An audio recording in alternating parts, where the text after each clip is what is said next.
several times, but because half of the people in the meeting, this is their first time at a BIM4Housing meeting, we're just going to give them a quick intro on us and what we do. So apologies for that, but I'm sure you can understand that it's necessary. So George, do you want to take that away? I will. Okay. So as Richard says, there's a lot of people here that are new to BIM4Housing. So I'm going to spend a few minutes just showing what we've been doing and hopefully how you could get involved. We're a community of about 400 volunteers who really want to use better information management to reduce mistakes. We've got working groups who agree on issues that could be improved. They form work streams to come up with solutions that we can share with the wider community. And we're going to give a little example of that after Chris's presentation. When the department asked L&Q to set up a group of industry experts to help define the golden thread, we were tasked with the asset and survey information piece. And that was simpler said than done, because the answer that we got from experts about what information they needed was typically, it depends. So we worked with HACT and we created 250 asset types that we could have data libraries against. The GTI team also mapped the new gateways against the REBA plan of work so that we knew when information was going to be needed right into the occupation stage. And over the last couple of years, we've run about over 100 roundtable workshops, most of them were virtual, with subject matter experts who shared their knowledge about dampers, fire stopping, cavity barriers, firewalls, alarms, detectors, AOVs, emergency lighting and sprinklers. And all of that has then gone into the data sets that we've got here, deep dive stuff. So let's just have a look at what the fire door team came up with. Fire doors sets are quite complex, so we open with a detailed breakdown that would be helpful to the maintenance teams in particular. The HSE wanted us to concentrate on the risk that any asset helps prevent. And the team also shared their experience of what tenants can often do to stop fire doors from performing. And you can get all of this from the website. We also asked what detailed information, the asset information we should be asking for. And that's really where we got into the it depends territory. So we ran some scenarios to provide some sort of context for people to explain their knowledge, share their knowledge. And in this case, a fire breaks out in a kitchen. So what measures or treatments, as the HSE calls them, are in place to protect tenants? It became clear that all of the assets that form the compartment have to be 100% to prevent the spread of smoke. In case that fails, the smoke control and detection systems have obviously got to be working. But the problem is that the inspection of the individual assets, like fire doors, is often done in isolation to the rest of the compartment. So what we need is the golden thread needs us to be able to connect all that asset data that's currently in those individual silos. All of that sort of informed our recommendations for a landlord's strategy to create their golden threads. Obviously, everybody's focused at the moment on getting their fire plans into the SIBs, but they also need more information about the individual assets. We'll come on to what we're doing with inspection regimes a bit later, but the asset data needs to tie into whatever software is being used to report statuses. And by April, we're going to need the asset information to be all joined up to support the wider safety case work. Several of the big landlords have already adopted this methodology. And to ensure their investment in getting surveys done is capturing as much information as possible when the team's on site, we've got together with 5 of the biggest scan to BIM firms, and we've given them standards for producing machine readable drawings and also intelligent CAD blocks as symbols. Some of them are using cool technology to capture point clouds and 360 photos both at the same time. They use the point clouds to create the floor plans that we use for the SIBs, but also those floor plans have got machine readable spaces so that we can locate the 360 photos that they're taking at the same time. The smart CAD blocks allow data needed for the safety case to be added progressively to the assets. And the 360s allow specialists to work remotely, not without having to visit the site, and create asset lists. It's a really cost-effective way of creating a very practical digital twin. The collaboration between these big players is now driving consistency and data quality. So these are coming from different firms and they're all learning from each other. So why do we need intelligent CAD blocks? The survey firms aren't fire engineers. So the ratings of walls, doors, dampers, or performance of smoke vents needs inspection by experts who will all have their own survey apps. The landlord needs to ensure they can access that data easily from their coordinated asset information models. The smart objects on the floor can also connect to check that there's no key information missing. And if assets need replacing, they need to be able to connect directly to manufacturers' sites to get that product data. And working through that, the aim can then build a digital record of what new products were installed, where they're fitted across the whole estate, and who did the install. And all of that can be captured in the contractor's own golden thread applications, which is great, as long as the landlords can pull it all together. That's me now. I hand back to Chris, I think, or Richard. Excellent. Yeah. George, we'll perhaps actually get back to you a bit later on some fire door stuff, if that's okay. If we got. Sure. Chris, right. Can I ask everyone to turn their cameras off?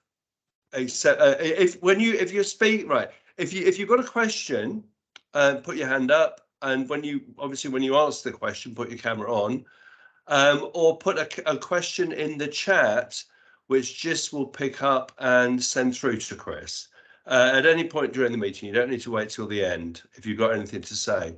So as I say, if anybody could turn their cameras off except for Chris, and then we've got no distractions. Chris, welcome. Thank you, and it's good to see so many people. Fantastic. Well, it's been I think it's about 5-6 weeks, isn't it, since you were last here, and a lot's happened. Yes, and I need to disabuse you of the fact that I'm a government advisor, in the sense that I do a lot of work with government, but I work with the opposition. So I work with a small group of peers in the House of Lords, including Tanner Gray Thompson, the wheelchair athlete, who is of course interested in building safety. And I also work with a handful of Labour MPs who are on the Levelling Up Select Committee. And so I am working with the legislation, but I'm certainly not advising the government. Right, okay. But you are obviously close friends with everyone in government. Well, yes, but apart from Liz Truss, because on Monday I bought some grapes on my way in to the Commons, and I washed them, and I was handing them out, and people saying, "Where are these from?" Oh, I said, "Liz Truss gave them to me." I said, "They're all sour." Anyway, so well, yes, but I happen to know that a certain senior Conservative politician nominated you for the MCC. Well, there's an interesting thing. Now, I don't know if anybody here is a member of the MCC, but if they are, then I'm not allowed to canvass, but please vote for me for the nominations committee election next week. On to serious things. It was quite interesting to hear the golden thread mentioned.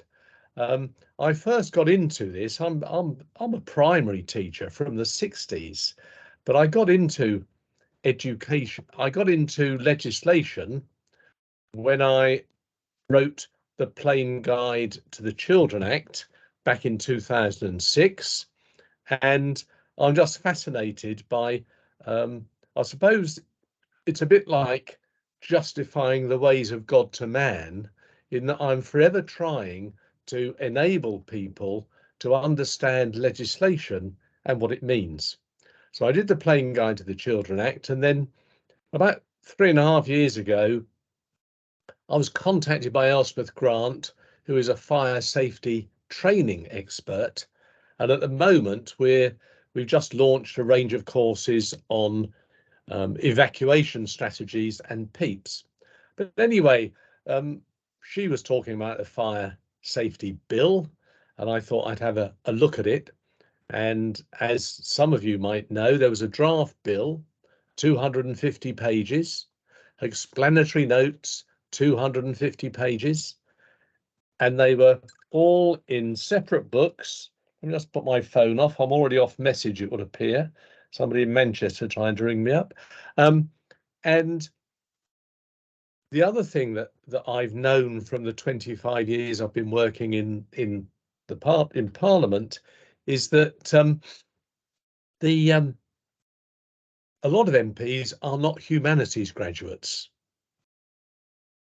Unfortunately, most civil servants at senior level are humanities graduates.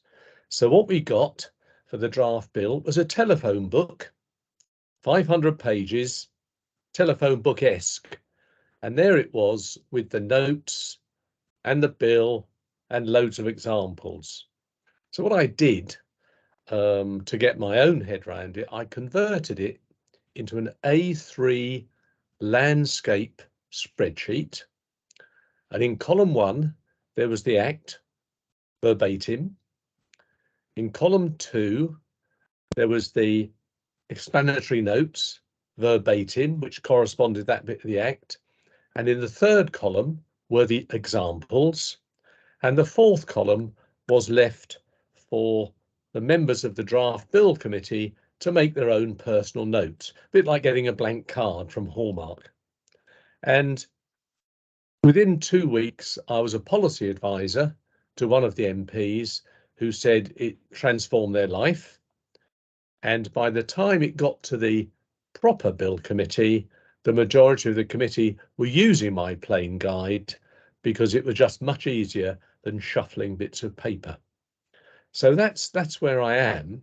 And the publication I am launching this week is the, hope you can see that, it's the Plain Guide to the Building Safety Act. And all I've done, and it's not rocket science, but if I turn randomly to a page that I selected earlier on, what you've got, the top bits are the Act, the blue bits are the explanatory notes, and the green bits are the examples. So if you are lucky enough to have a copy of this, it's in 3 volumes at the moment, but it's spiral bound and it lays flat and stuff.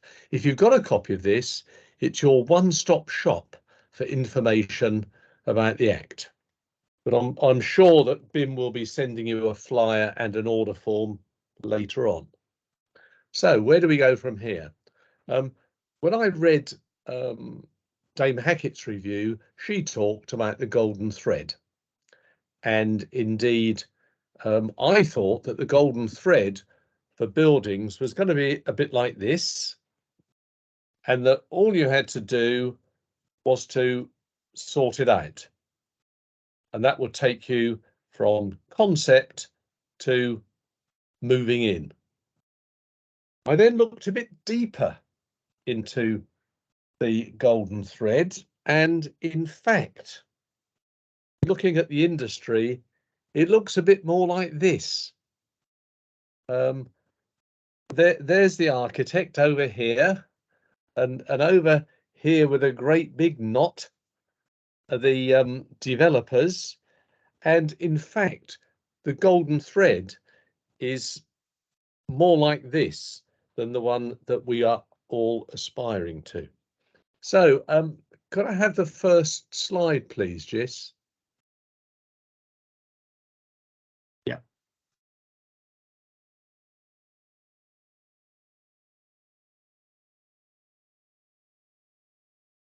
Is it coming? Ah, right. Now, and we'll go down it, but this is a graphic I did really to get my own head around it. And we'll scroll down in a minute, Jess, but what I'm interested in is legislation to implementation. And in 1981, there was a new Education Act, and I went all the way to Ealing, a long way from Uxbridge in those days, to hear a lecture on the Act. And the guy said, "This is the lecture I'm not going to give." And he told us about it, and he then gave us another lecture.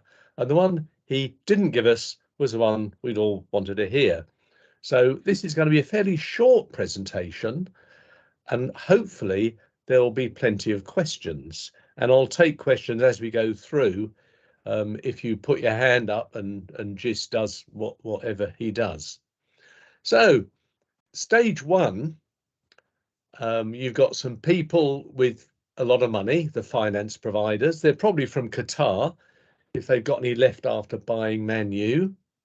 You've then got the design concept where the architects kick in. They then buy the site, and perhaps it wasn't the site they wanted. Perhaps there are some covenants. Perhaps there's a very old resident living in a little terraced house that doesn't want to move. So after they've bought the site, they adapt the concept, and then the architects come back and they draw more detailed plans, and then they try and get planning permission. And there's this sort of toing and froing. There's this, I think the posh word is an iterative process for the planning application. And obviously they're closely involved with the officers, but also some of the developers might know some of the people on the planning committee, and there could be some quite high level discussions about how the development could take place. Once the planning is done, then the architects finalize the design. And these are what I wear when I'm looking at a building safety issue. And these are my special building safety glasses. For those of you that are old enough, they're a bit like the red and blue paper glasses you got when you went to see a 3D film in the good old days. And I wear these because these have got a special safety tint. And I think that everybody in the industry should have a fire safety tint on the glasses they wear, especially at the first stage, the architects. Because what the architects need to think about is something like, you know, are we going to have 2 lifts? Are we going to have 2 staircases? I think actually they've nailed the 2 staircase one. But everyone needs to have one eye on safety of the building. If you could scroll up a bit, Gis, is that possible? So we can see the bottom half, right? And thank you. And they appoint the developers. And the developers appoint the main contractors. The main contractors appoint the subcontractors.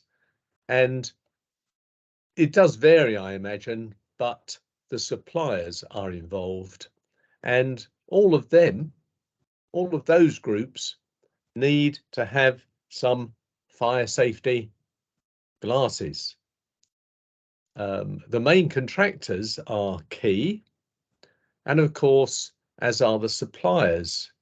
I've done quite a lot about doors, partly because my sister-in-law's on the 15th floor of a tower block, so I'm quite interested in when I go and see her, and even when I'm not, that I am safe in the building. In this particular building, run by a local authority that I won't name, but actually it's Portsmouth, there are 3 different signs in the building telling residents 3 different things about how safe they are if there's a fire, and I pointed that out. But basically, the developers, the contractors, the subcontractors and the suppliers all need to have their special glasses on. And I've put them in a special group, there are the regulators.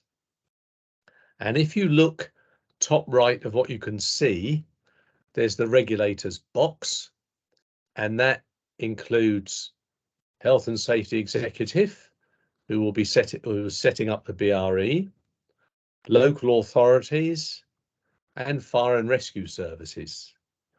And that's on top of the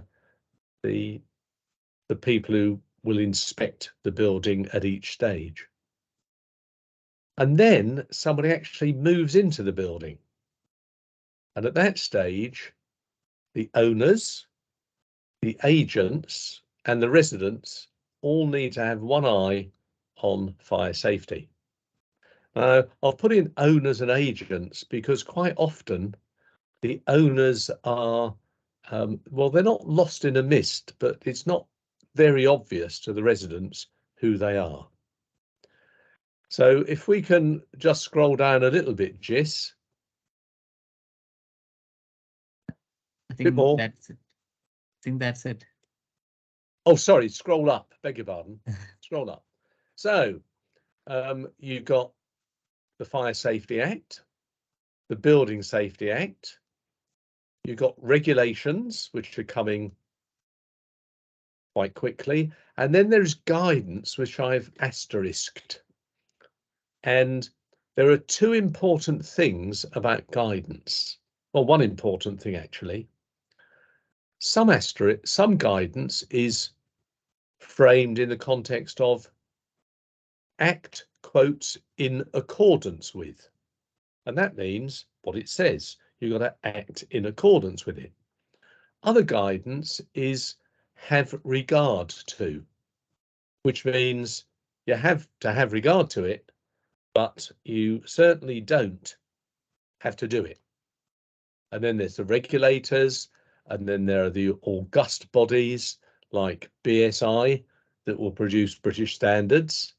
And then there are the law firms and the consultants. And if you just Google, you will find at least a dozen law firms on the front page, all trying to sell you advice about the Building Safety Act. And then the purple group are the professional and trade associations, all of whom have an interest in, well, A, selling their memberships and selling their products, but B, contributing to fire safety. Now, the middle block, which is the key one as far as I'm concerned, is how do we change the culture? And where does culture start? And I think it starts with the professional training, and a subset of that is building safety. And again, we're back to looking at everything we do with that in the back of our mind. I'm going to stop there. I've got one more slide. Oh, Samaya has just joined from Ealing. And take any questions at this stage.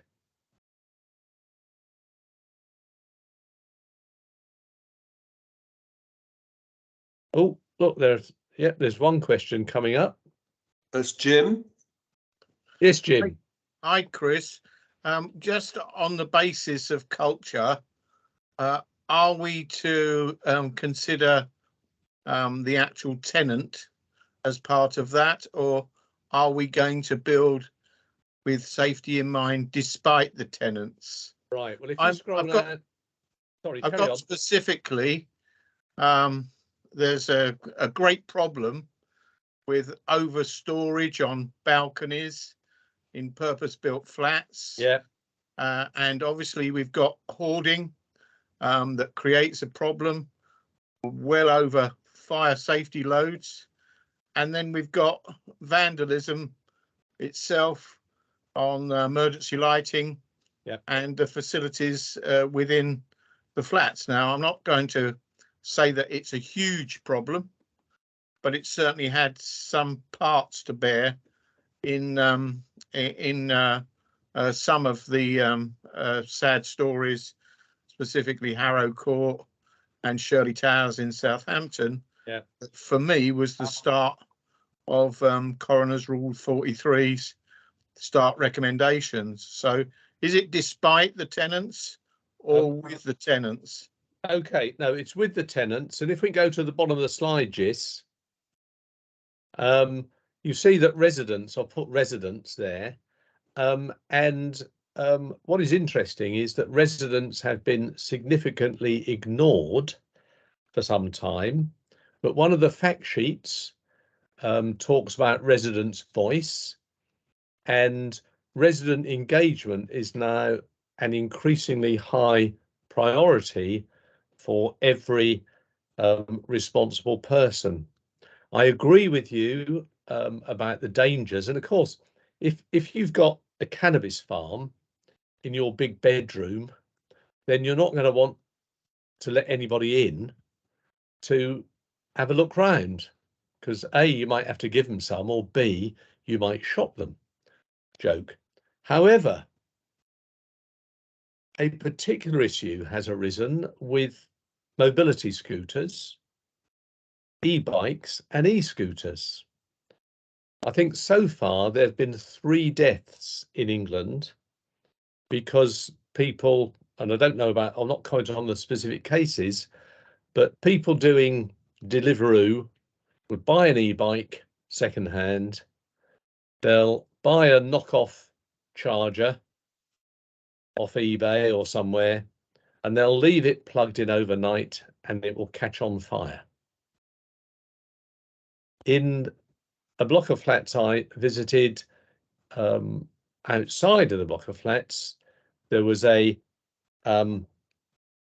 a store with a dozen charging mobility scooters in it, and it's safe. It is fireproof, and the fire, should one of them, should the, I think they're called lithium ion batteries, spontaneously combust, then it will damage the other scooters, but nobody else. So, and I had a bit of a discussion, an animated discussion, because the problem, and let me show you a book. I hope most of you have read it. And this is by Peter Apps, who is the news editor of Inside Housing.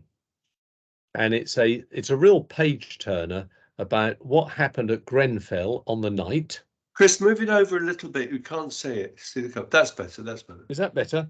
Yeah, yeah. It's a real page turner. And it charts what happened at Grenfell hour by hour. But alternate chapters are about what happened with the cladding, the staircase. So it's an excellent read. Now, if a growing problem is going to be spontaneous combustion of lithium-ion batteries in flats, what are we going to do about it? Now, because that book is called Show Me the Bodies, because there have only been 3 fires where they may have been responsible, the government could say, show me the bodies. So we need to know, so you can put it in a tenancy agreement that you must not store, you mustn't keep your scooter or an e-bike in your flat. But then if that's the case, you have to provide secure external storage, because otherwise the people that vandalize the building will pinch an e-scooter to disappear. So it's very complex, but I think we have to emphasize tenants responsibility. Does Chris, that I begin- was- Yeah, sorry. go on. It was my understanding that under the Blair government, he brought in a rule, an edict, that the committees sort of running a building had to have a majority of tenants on it. I think that may well be true. And I mean, he had bizarre ideas like having shareholders on the boards of companies. All of that has gone in 13 years of deregulation. So I don't know if Jim, really? I don't know if Jim wants to come back. Yeah, just quickly, and because it's the ion batteries interest me, because where does it stop? Because it's for mobile phones, it's for laptops. Laptops and aircraft have been known to implode, and the reporting is disproportionate to the risk. And so this is where I have a problem in having a zero tolerance to risk, Right. because we then talk about having containers to put all of this equipment in, because it is a problem at the moment with batteries. It is on cars. We've got problems with electric cars, and so it really does impinge on our residents in a whole bunch of cases, because still today we have far more deaths in the ordinary domestic premises than we do in purpose-built flats. So in terms of getting it to in proportion, and what I would consider to be proportionate resources, I feel as if we literally are prescribing zero risk. Okay, well, that's helpful. There's no such thing as zero risk. And you're right about it being proportionate, and it's where you draw that proportionate line. Unfortunately, we weren't proportionate enough, which is how Grenfell happened with risk. And certainly, I appreciate that, mobile phones, there was few of those that spontaneously combusted, but I think it might be proportionate to make it part of a tenancy agreement that you cannot store an e-scooter, an e-bike, or a mobility scooter inside your flat. Who knows?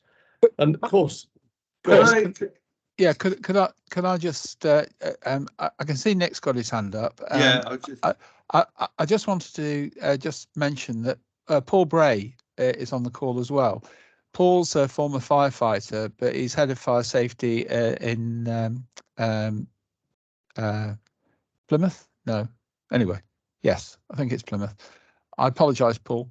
But one of the points that Paul made to me was it's not so much it's the fact that people are leaving their e-scooter near the door, because that's quite a simple thing. So if they are going to have them in because that obviously, if it combusts there, then that means they can't get out the flat at all. So that's a practical suggestion that is it potentially a compromise. Well, yeah, thank you. I mean, it might be, but and of course, at the moment, nobody knows how many of these devices are in flats. Yeah. Well, yeah, particularly since they're supposedly illegal, it doesn't help, does it? Can I bring Nicholas Nisbet in, please, because he's been very patient. No, I just saw the word culture on your diagram, and it always worries me when people start talking about culture. Isn't it about competency? In other words, culture is something nebulous that you can't change directly, whereas I think competency you can. Right. If I can answer that directly, in this country, we've changed the culture about smoking. and that you know, some people still smoke, but you can't smoke indoors in public buildings. So I think culture is a much bigger ask, but it is possible to change the culture, but it's where do you begin to change the culture? And certainly competency. Could we have the next slide up, please, Jis? And seatbelts. And seatbelts, yeah. Right, now, I think that knowledge, skills and experience is the phrase that captures competency pretty much. And so what I did, and we're back to the golden thread again. On the left-hand side, the pink boxes, if you just scroll down a bit, Jis, you got the 11 groups that were identified as needing to be competent. Building safety managers were, of course, taken out of the Act, which is why they're a different colour. But if you could, and in the middle, thanks, you've got accreditation bodies, training companies, loads of training companies. You've got some of the big organisations doing their in-house training. You've got FE colleges doing training. You've got universities doing training. And on the right-hand side in the pale green are the different levels of training. And I found it really difficult. If you imagine the little puzzles in young children's comics, where you have to join one of the pink boxes to one of the green boxes on the right to make sure that everybody gets the right training, it is at the moment very confusing.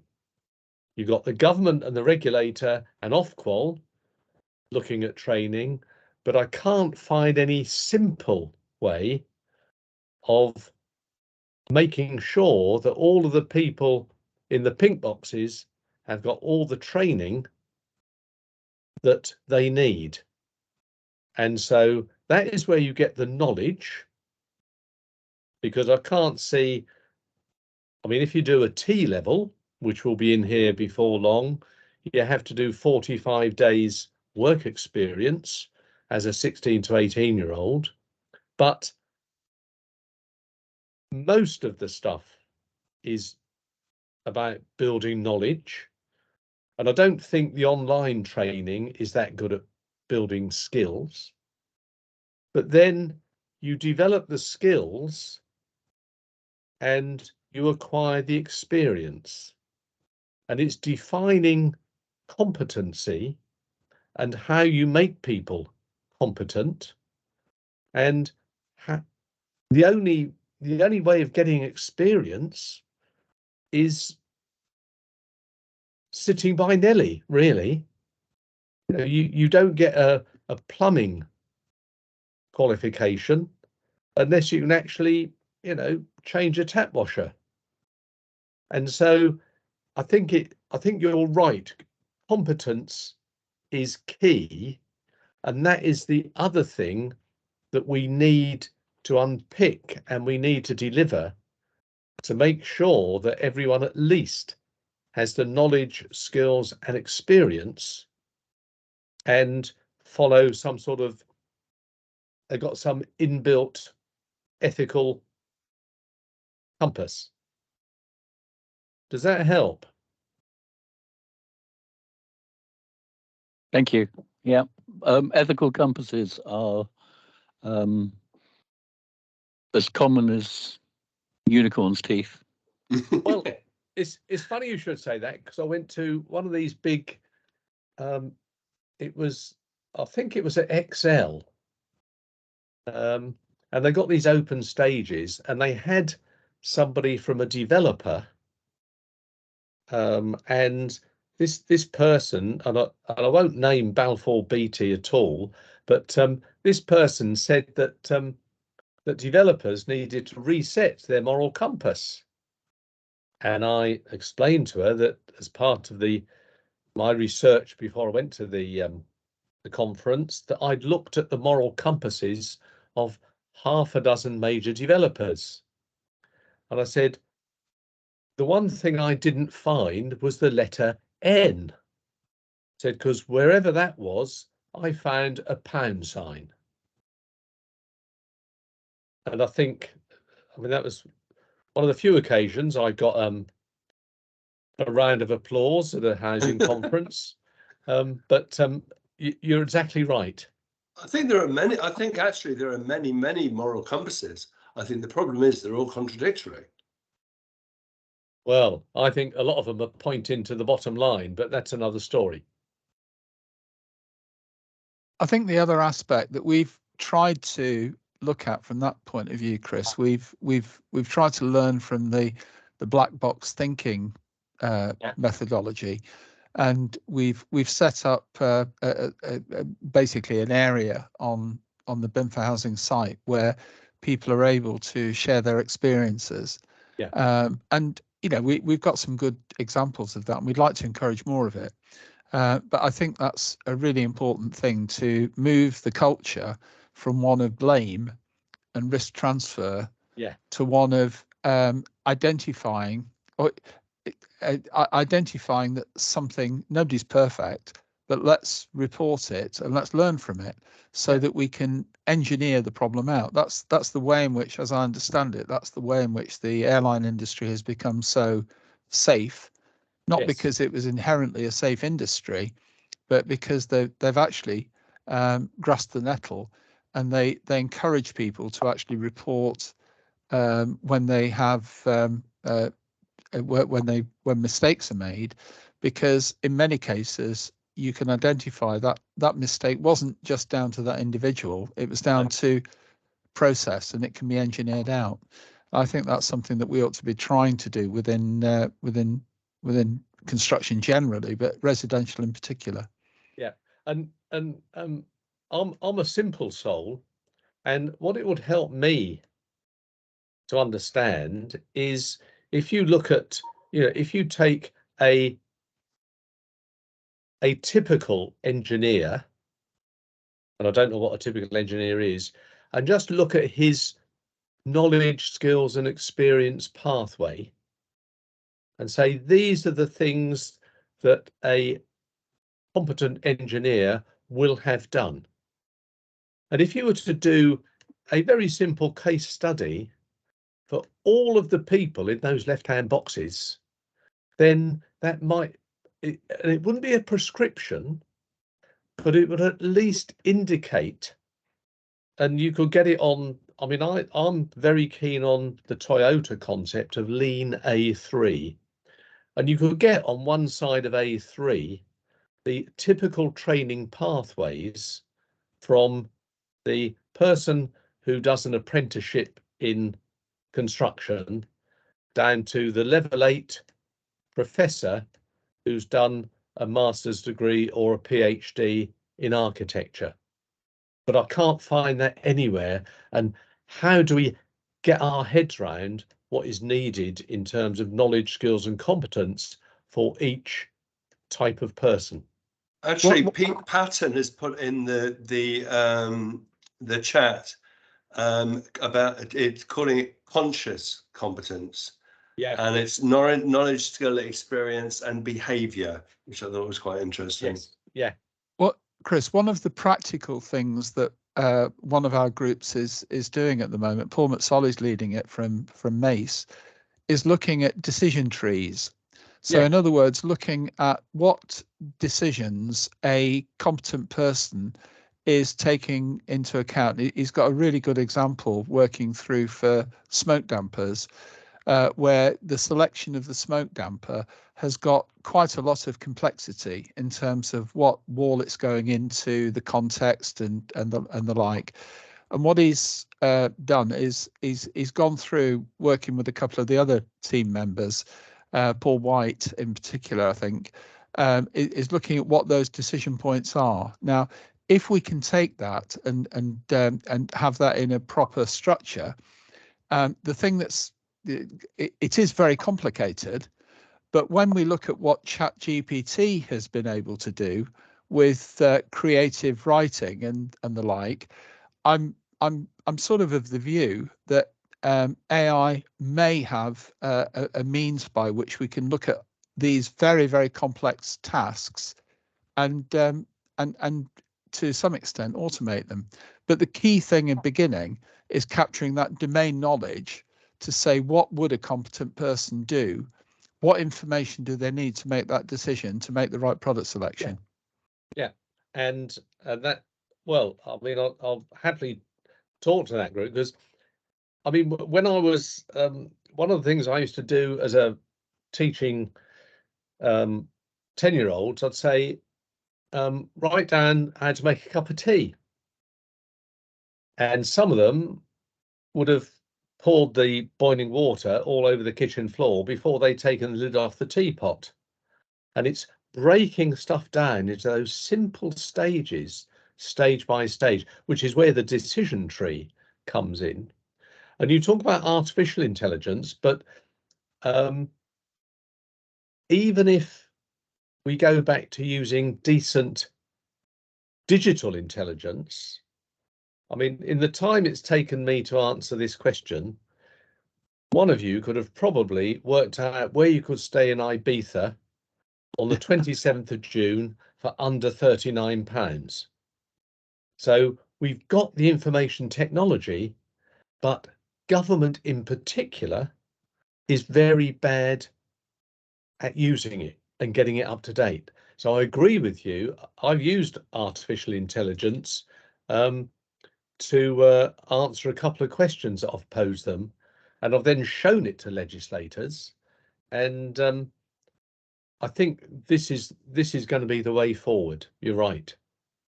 Yeah, I'm not saying, by the way, that we should be necessarily using artificial intelligence. I think, but I think it's inevitable that the complexity of some of the questions that we are tasked with, and also the issue with training new people coming through, what we need to do is get real intelligence, so people's knowledge, and we need that to be documented so that we've actually got that process. Nick, you've got an observation on that.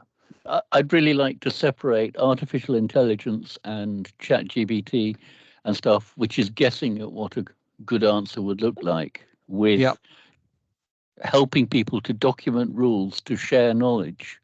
And that was the aim of the industry, or some aspects of the industry, in the late 90s.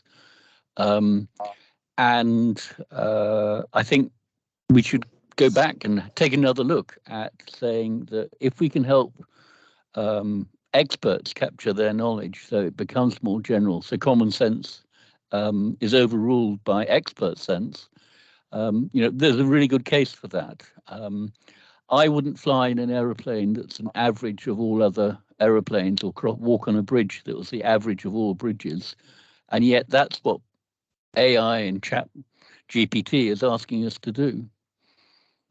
Yeah, so I'm not suggesting that that we actually go down that route. I guess I'm just saying that I agree with you. I think what we need to do is have much clearer documentation of what that knowledge is, that explicit knowledge of experts, and make it in an accessible form. Yeah, and Anna Matic, can we? She's been very patient. Are you there, Anna? Muted, sorry, apologies. There you go. Chris, thank you. I wish you could see me smiling while you were talking. So many fantastic points.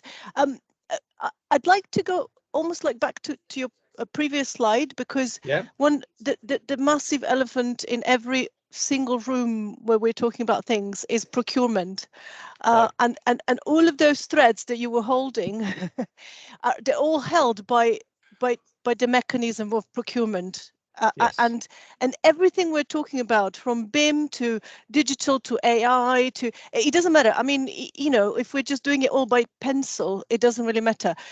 Every single relationship will be actually set up by how each of these people are procuring the next level of consultants, subcontractors, suppliers.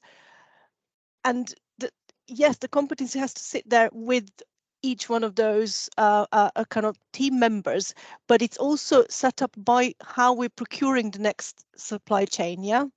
And frankly, the government could actually do a lot about setting up the rules within the procurement rules, if that makes sense. Yeah. Right. Can I interrupt? Because that's where the money is. Yeah. Can I you have interrupt? to follow the money. What you've just said is what the government could do is to set up rules. Yes? Precisely. You're totally wrong. Government doesn't know which rules to set up, nor Okay, does it well- have the expertise to set them up. Sure. Now, But let me then move we need to sideways. help the government Hang on, set hang up the on. rules. Yeah, let me finish. What I'm saying is further education in England has a victim mentality. And they're always complaining that government doesn't give them enough and blah, blah, blah. And I run an FE college, but FE colleges could be offering the government what they want. Now, in terms of what you've just said, the industry is worth squillions, and they're waiting for a handful of civil servants who are probably humanities graduates to tell them how to do it. True. That is victim mentality. It is up to the industry. We want a working group from BIM or BUM or TRIM or TRUM, whatever. Yeah. We want to begin to plot, to show government how to do it. Governments do not build buildings. True. If there's an engineering graduate in the DLUCH, or is it the Deluxe Committee, or the department, if there's an engineering graduate, I won't offer to eat my hat because they've probably got one. Yeah. But the expertise is with the people on this call, not in the government department. It's about the industry being more proactive, isn't it? That's what it comes down to. Yeah, Which is not to be fair, what we're trying to do. and I agree absolutely. And whenever, I mean, I'm a bit of a journalist, and I do all sorts of stuff. I never write a press release because it just gets spiked. You write an article that a journalist can top and tail and publish. Exactly. Yeah. Because journalists, like everybody, are bone idle. Do their work. So you've got to give government something. And I mean, I think government will probably be seeking more money from Rishi Sunak so they can pay 200 quid for a copy of my plain guide to the Building Act. Because they haven't got it. Audrey Hess. Nice to see you again, Audrey. No, very good point, but let's talk again. Thank you. Yes. Yes, Chris, I totally second what you said. I understand Anna, but I also despair of being in situations where people from the building industry aren't listened to. And as you say, I have nothing against humanities graduates, for example, but I do despair of people who don't have the experience and the knowledge and the skills in the building industry now having to make decisions, large decisions in the building industry. And that comment that you made just resonated with me totally. I think I wonder how we in the building industry, how we're going to overcome it, because it almost seems as if we are slowly being overruled, and I really wonder. Yeah, well, you're only being overruled because you haven't given the rulers the answers that make sense. Probably. I think that's part of what we're here to do, isn't it? Oh, really? absolutely. Yeah. Yes. Yeah, Yes. And what I've found as well is that a lot of people are when we first started down the working on the Golden Thread initiative, everybody was expecting the department to tell us what needed to go in the Golden Thread, and as you said, Chris, they don't know. No. Yeah, even the people that are part of the BRAC group that was advising the government, they're very people like Sibsy and the like, very knowledgeable people, but there wasn't the cross. That's really why the Golden Thread initiative was set up, because it needed a cross-disciplinary set of knowledge that could then get fed back in. Yeah. And we shouldn't be sitting back waiting for anybody to tell us what we should be doing. And the way the regulations have been set up is that it's actually down to the industry to come up with solutions. Yeah, and Yes. the other, and I don't know if I made this point, but there is a difference between simplicity and clarity. So when people say something is very complex and it can't be simplified, I agree, but it can be clarified. I used to run a company called Diagram, and people would send me 10 pages of text and they get back one side of A4. Because the problem is, every time you turn a page, you forget a bit of what's on the page you've just been reading. If you can get it all on one side of A4 or A3 in front of somebody, then you can easily, that makes it much clearer, not simpler, much clearer. Chris, when we were speaking the other day before the meeting, you were saying that you'd actually added a new column into one of your documents, and that new heading or something on one of your documents, which was fire doors. Yes. Because from over your experience over the last few months, you've realised that they're basically totemic fire doors. Would you like to? Well, all I did, and I've done several of these webinars now, looking at the slide in front of you, if just to the left of the culture change box, you put in at the top fire door, then everybody, the architects, the planning officers, the developers, the contractors, all of those people need to know a bit about fire doors. And so, and what you can do, in fact, fire doors are totemic.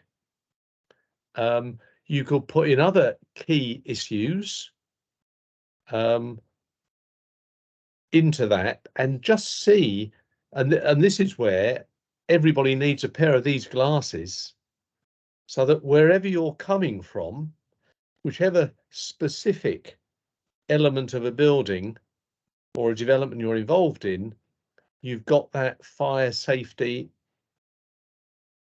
tint on your glasses.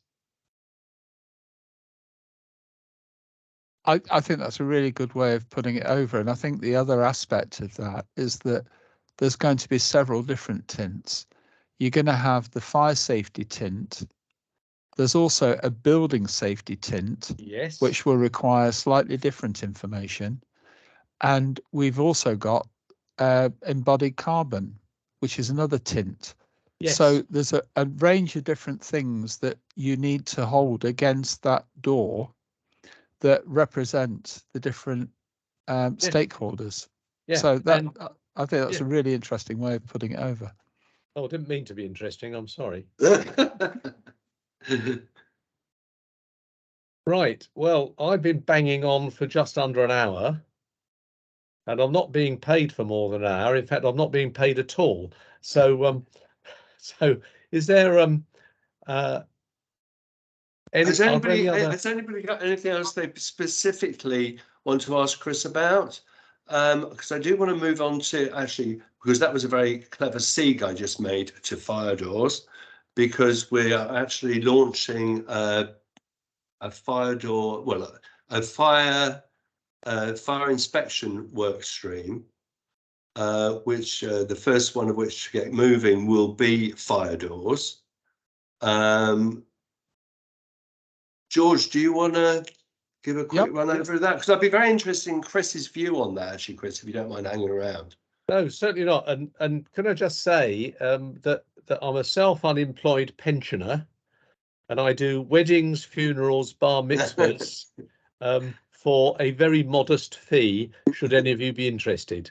But seriously, I did a whole load of train the trainers for Tetra Pak and IKEA when I had a couple of years in Stockholm. So if you need me to do anything, I think on LinkedIn it says available for hire or something. That is me. And also, if anybody's interested in securing a copy of Chris's Building Safety Act publication, put it in the chat. We'll be emailing you out anyway, but put it in the chat and you'll get first of the queue. Okay, thanks. Okay, thank you, Richard. Yeah, so yeah, what we've been looking at doing is looking at inspections, because fire doors is obviously, as you say, Chris, it's totemic, and there's a lot of activity going on around them, and it may be that some of the work that's being carried out may not be necessary or may not be being carried out properly. So one of the things that that we've been doing, we're learning from other industries, and I met somebody from that had done a lot of work in healthcare. They were running a training program for fire doors a few months ago, a couple of months ago, and when I went through the training course with him, I discovered that it's quite a simple method. First of all, it's a matter of identifying what the door is. So a type 1 inspection or a type 2 inspection is really only ever done once. So it's done there to capture the information that's needed about the door. And then the ongoing inspections are type 3 inspections. Now, for people on this call, and there's quite a few of the colleagues that have already started getting involved in this, this will be very familiar to them. But we had our first meeting last Friday, and we've actually got a work stream meeting taking place next Thursday, the 16th. So if anybody is knowledgeable about fire doors and wants to contribute to that, we've got manufacturers, we've got people who are inspectors, and also landlords involved in that.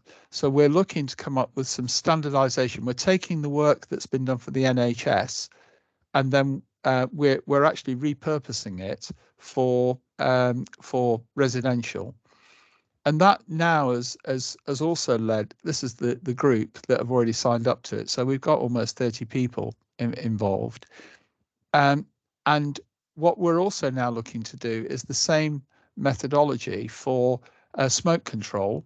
So Will, who's on the call, if we've got a moment, I'd like to introduce Will.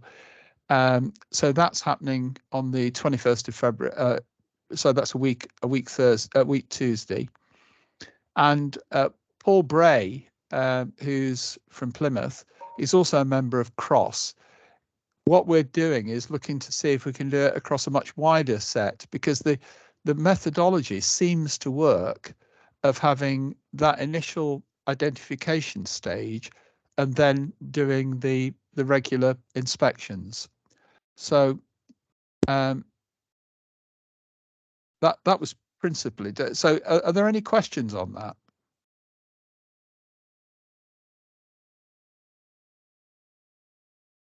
Then is anybody interested in getting involved in that type of thing? Hi, Chris. Thank you. The audience is quiet. Yeah, I want to ask a couple of the newbies, actually. Danny Murphy. Are you on the call? Dan's had to drop off of the call. He just had another meeting to get. So, hi Jamie, how you doing? Yeah, So is this the kind of thing you would get involved in? I believe we're actually on it. Oh, you're in it already? Oh, Yeah. Well done. Fantastic. Yeah, and it's exactly what we want to be involved in. Fantastic. Yeah, Fantastic. And so, Will, are you there at the moment? Will Perkins? Yeah, Hello, can Will. you hear me? Yes. Yeah. Okay. George contacted me earlier in the week just to have a brief talk about, literally a couple of minutes, about product standards and how that relates through to the type 1 and type 2 inspections. And as George just said, we're getting together as a smoke control group on the 21st of Tuesday to 21st of this month to actually put some meat on the bones. But very quickly, what some of you will be aware, but a lot of people won't. And interestingly, I gave a presentation to the House of Lords, to a committee there just after Grenfell, about product safety. So a lot of people don't realise, but we have got a very established mandatory system for construction product testing, especially fire safety products. When we were in Europe, we developed product standards, European standards, and they since we've left Europe, we still maintain those, and in certain instances they are mandatory under what's called the Construction Products Regulation. So indulge me for a couple of minutes. The principle behind drafting those standards was really good, twofold. One was competition, so easy movement of goods throughout the EU, and the second was obviously safety. And the way these standards were drafted, the way we went about drafting these standards, is groups of experts. I'm an expert in smoke control, so I was representing the UK GB in these talks, and we sit round and we take a fire safety product. My expertise is smoke ventilation, automatic opening vents, and as a group we say, what are the key bits of that product that make it deliver its primary function? And those elements are captured, and they are called what's called the essential characteristics. And those essential characteristics are captured in what's in an annex at the back of the standard, and then the committee then draft the testing process for any certified laboratory to test a product and give an output against those characteristics. So it's really simple, because so straight away you can see if you're comparing products, you've got a set table of products that are directly comparable, that have all been through the same testing, and you're not allowed to vary other than the actual value or output. You can't change anything. So it's beautifully transparent. And the other element is obviously those essential characteristics are driven by safety as well.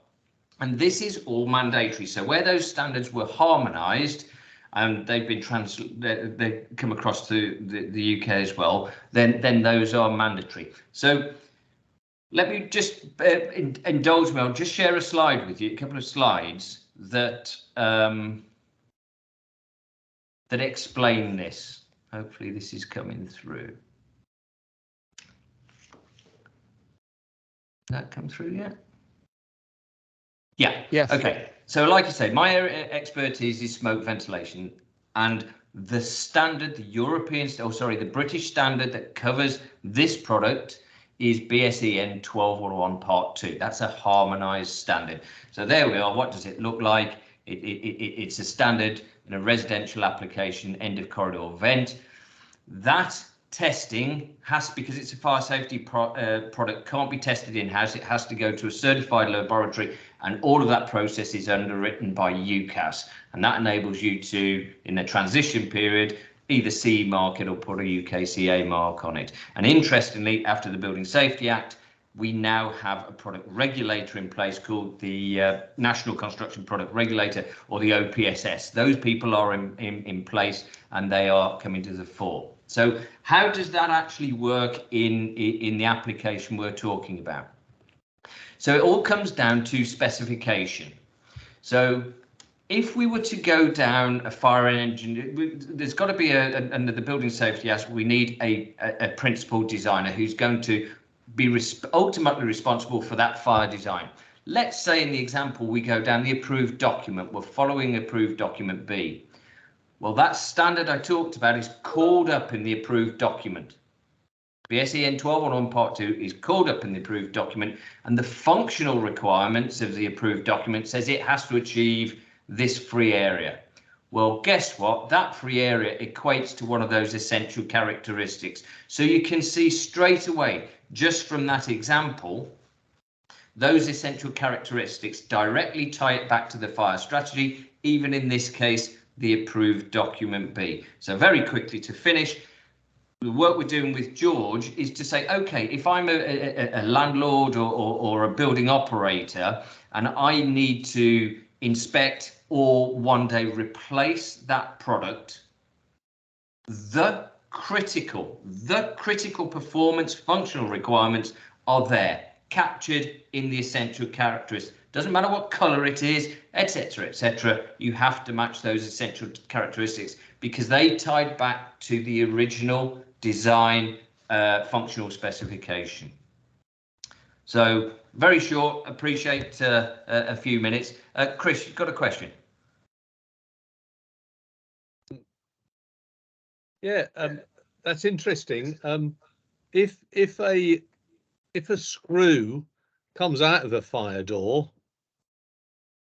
how do the people know that the screw they're replacing it with meets the standard? I mean, you know, is there a tension between global safety and individual product safety? What about a door suite? That's a fantastic question. I'm not going to take the example of the door because that's not my expertise, but I will give you direct answer for an automatic opening vent. When that product is put on the market, it is fully tested. Every element of it is tested.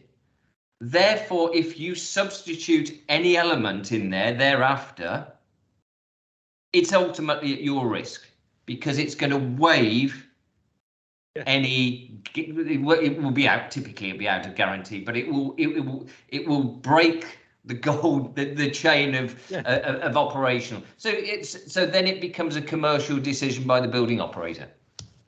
And that commercial decision, if it's finance driven, because the resident in that building isn't going to know that's, you know, they've cut a corner or they've added something or taken something away. So it's, and which to underpin that, and again on the back of Hackett, is she called for industry to raise our own bar. So I'm a member of the Smoke Control Association. We've introduced third-party accreditation for engineers and installers. Therefore, if you're using an accredited company, really they will know that they can't substitute. So they'll go back to the manufacturer or whoever and make sure that what they upgrade or fit is fit for purpose. Thanks.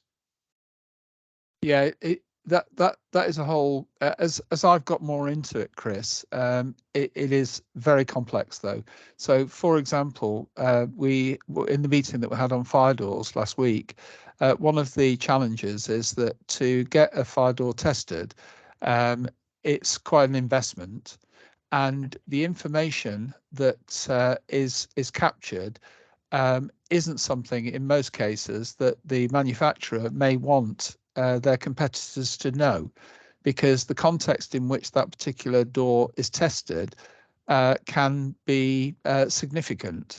So therefore, there is that concern. But we've been speaking about that on for some time now, and it is something that does need to be shared in some way, in some sort of, because there's also IP issues in that as well, that when the testing comes about. But we do need to overcome that, and I'm hoping that through these workshops that we're now coming up with, the new ones, we can get to the meat of what those things are. So, you know, if anybody's interested in any of those different asset types, then that would be great, and we'll set up meetings accordingly. Yeah, definitely. If you're interested in getting involved in that, please do put your name in the chat now, and then we've got you.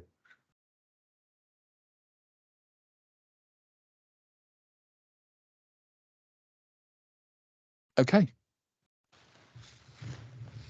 Okay, we've got a few minutes, just a few minutes left now. Has anybody got any questions about anything? Any observations? Something to help me fill some time? If anybody is interested, I have. Oh, yeah, sorry. Yeah. If anybody, Rhett beat you. Hang on, Samaya, just a second. So if anybody is having drawings produced and wants to use those CAD libraries or the CAD specifications that I was talking about earlier, you're welcome to have those, because it will just mean that we're producing better structured information that can be used for different purposes, rather than just the goal of just producing some drawings. So if anybody wants those, just let us know. Yeah. Available. Yeah, right. Okay. We'll provide those through BIM4Housing for free for anybody to use. What we're trying to do is drive up the quality, Richard. So I'm happy to share those. Superb. Excellent. So sorry, Samaya, you go first, Samaya. I wasn't going to say anything about the drawings or anything. I was just going to say thanks to yourself and for George for putting on these sessions, which are very helpful. It's great to hear from others as to views, points. We may not always agree, but it's a passion, it's the energy there, which I think is fantastic. Yes. We have got a long way to go. And as I've said in my chat, is if you go to any new development that's recently taken place, the quality is poor. And because we're in that race to get these units up, and I'm calling them units because that's how it's seen. It's not seen as houses or out like that. Yeah. Seen as units. Let's get them done, and that's that. And we're on to the next one. No one put the name to it because they don't want to get caught out. And until we change that, get that attitude change where you're proud of what you've designed and proud of what you've built. This is what Chris was saying about culture, isn't it? Yes, that's right. And I would I agree with Chris. It's been enjoyable working with Chris recently on his book, and hopefully, Chris, we can continue to support as best as we can going forward. Thank you. Thank you, Samaya. And I spent a couple of years in Stockholm, and one of the worst things about the building industry in England is the weather, because it's not robustly, and it's not hot enough to make them put aircon in. And if we were, and because we can get away with building shoddy buildings with windows that don't really fit, then we've got away with it. So I think that global warming could dramatically improve the quality of building in England. I think you're right. More people die from the cold than they do from the heat, Chris. Brett. Yeah, first of all, thank you very much for putting this on. Really interesting. Apologies, I haven't been able to attend a lot lately, but I'd like to definitely get involved with the fire door discussions. One thing I did pick up on is the different types of discussions, and I'm aware that I may have been invited but couldn't make it. But the type 1, type 2, type 3 could easily be confused with the type 1 to 4 in fire risk assessments. And that was basically something I picked up on that could be of concern. And they are very distinctly different in their approach, but they're basically being done in a kind of the same building, if you like. So that's my only point. Please invite me to any discussions like that. Have you put your name in the chat? I have, yeah. Excellent. Then it's there. We've got you. Don't worry, Brett. Once we've got you, we don't let you go. Thanks a lot. Okay. Anybody got anything else? Excellent. This is what I like. We're going to finish early. Sorry, Paul somebody else has just said something. Hi, my name is Peter McAteer. I'm the CEO of a company called Sysmats. And 10-second intro, if I can stick to that. Present offshore the night of the Piper Alpha disaster, advisor to investors during the Deepwater disaster, Deepwater Horizon with BP in the Gulf of Mexico. Yeah. Submitted 2 properties that I'd bought during my lifetime to the Grenfell Disaster Inquiry, and I would like to think I'm the person that brought up the subject of the golden thread, because I could see no semblance of competency or compliance with building regulations from the glint in the architect's eye through to hand over to me as the house. So both of them were highly explosive. I've worked in the jungles of the Congo, Mongolia, Alaska, a bunch of places that you would think are dodgy. The most dangerous place I've ever been in my life was my home. I want to do something about it. So we've been working with Direct Works. We did 6 pilots last year, including 5 social housing companies and the largest contractor in the sphere.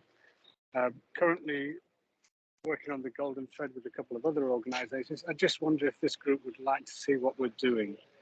Yes, most certainly. Very definitely. Very definitely. Yeah. Super. Yeah, we know what we know Keith Simpson, who's he's involved with Direct Works. Keith is our biggest advocate, and Yeah. I have daily calls with Keith on his dialysis machine, and yeah, he broke his ankle last week. I don't know if you know, but yes, a tremendous chap, and most respectful of Keith and the work he's trying to do. And he's been a key promoter of us. Direct Works have agreed to use our system as a platform across the social housing sector. And what we want to do is to share that learning and have everybody operating from one data set that keeps everybody's costs down and keeps it simple. And we're on a journey of learning. We're historically from the oil and gas sector. But another thing that we're doing is going global with PepsiCo. So we've gone from producing oil and gas in the nether regions of the world to Doritos, Monster Munch and Quavers. And that demonstrates the simplicity of the system. And that's actually the biggest challenge in this. Yeah, Peter, we'll pick up later. Nick, Sure. you've got a comment to make, Nick. In terms of the next steps, if the guidance fails to define the statutory guidance digital, then which seems like then we're back at square one. Regulatory framework concerned. Yes, we can voluntarily do digital properly, but I think to the name, You're breaking up, Nick. Refusal to engage with the definition.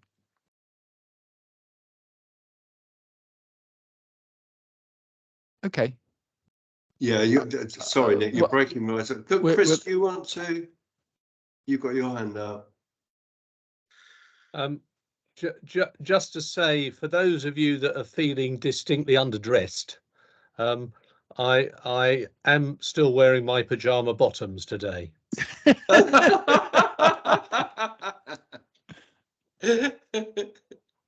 Good. Anybody else got anything to say, sartorial or otherwise? Okay, that's a wrap. Great to see everyone, and we'll see you all again soon, hopefully in some of these working groups. Thanks, everybody. Cheers. Thank you, Chris. Thank you, Chris. Thanks, Chris. Talk later. Yeah, thank you. Brilliant meeting. Thank you, Chris, so much, Chris, and George and everybody. Okay, brilliant. Thank you. Oh, we'll be in touch with the next meeting. We've got something very interesting lined up in March, so we'll come back to you on that. Great. Thank you.